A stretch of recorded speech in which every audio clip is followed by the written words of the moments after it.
In this video, I will cover two very common failure scenarios that involves the wrong use of postback and view state.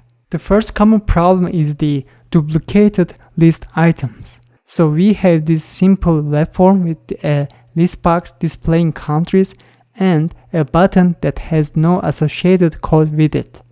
These country items are added to the list box in the page load event. And there are several ways to add items to a list control. Here I used only one of them. Every list control has items collections that allows you to access the list items. This items collection has add method that will create a new list item with the provided string. So I have 3 of these add statements to create 3 countries. So far everything works fine since the country items are displayed in the list box.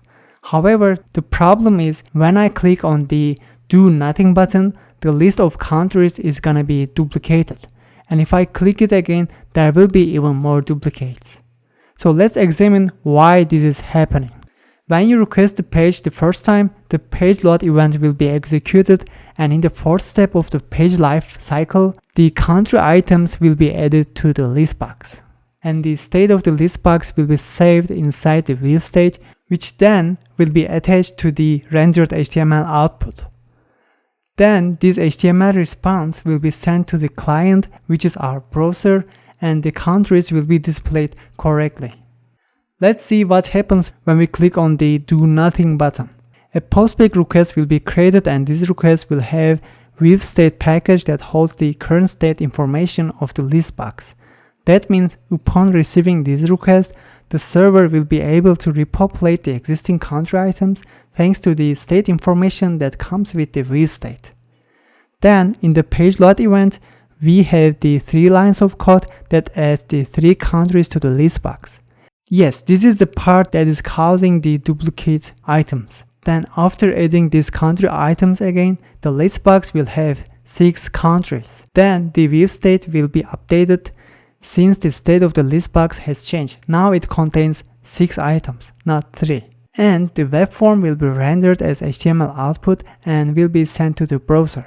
That is why we see a duplicate list of items in the list box.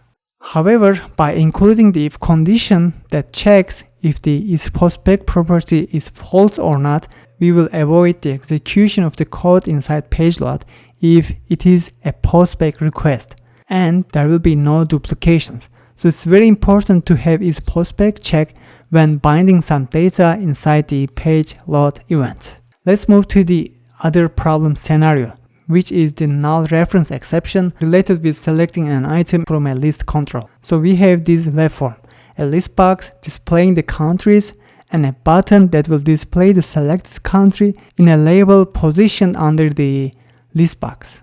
However, label is not visible to us now since it doesn't have an initial text. So we have page load event that binds the countries to the list box, this time in a different way. We first create a string collection that has the country names. So we have 3 countries. Then we bind the countries collection to the list box. I will explain this approach with more details in an upcoming video.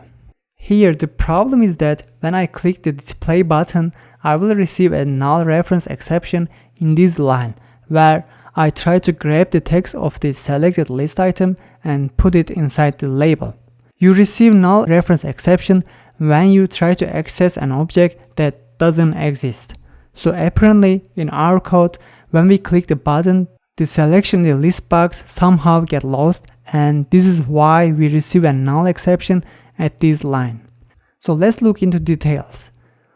When you click the display button, the same list box will be populated in the server, and it will be populated with the current user selection thanks to the view state.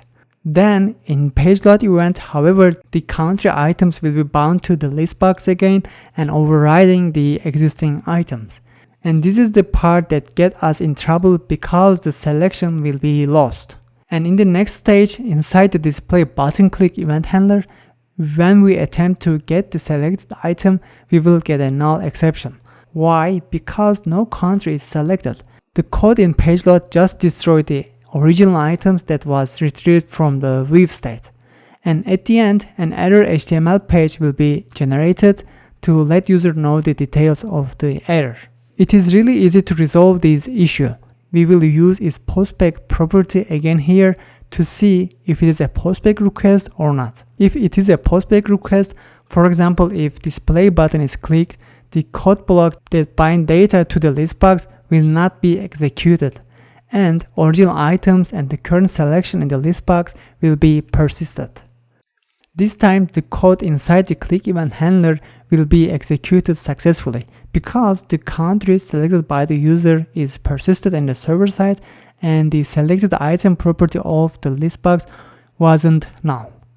So long story short, when binding list controls inside the pageLoad event, always use isPostback property to check if there is postback event or not. That will save you from a lot of trouble. Thanks for watching and see you in the next video.